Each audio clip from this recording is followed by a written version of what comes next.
বাসায় যদি পাউরুটি থাকে তাহলে বিকেল কিংবা সন্ধ্যার নাস্তায় এই স্ন্যাকটা একবার হলেও ট্রাই করতে পারেন।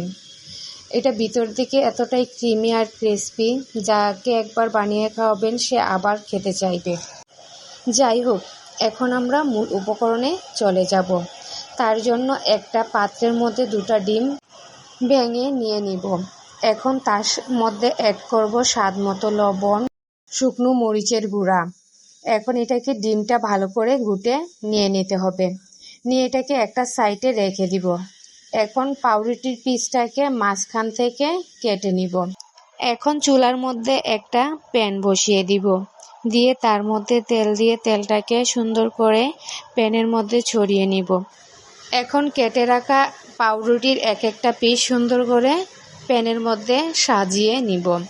যখন সাজানো হয়ে যাবে তখন ডিমের মিশ্রণটা উপর থেকে ছড়িয়ে দিচ্ছি সম্পূর্ণ পাউরুটির উপরে।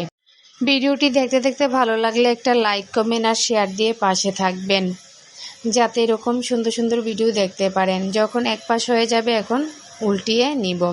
উল্টিয়ে নেওয়ার পর এখানে কনডেন্স মিল্ক 12 করে সম্পূর্ণটার মধ্যে মিশিয়ে নিতে হবে।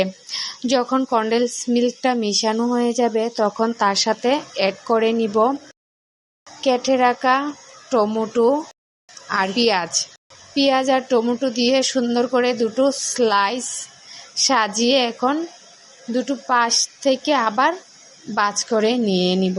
ভাঁজ করা হয়ে গেলে 2টো পাশকে আলাদা করে নিতে হবে। দেখুন কতটা সুন্দর আর দারুণ হয়েছে। বিকেলের স্ন্যাক হিসেবে এই রুটিটা একবার ট্রাই করে দেখবেন। অনেকটা ক্রিমি, খেতেও দারুণ স্বাদ। টাটা, আল্লাহ হাফেজ।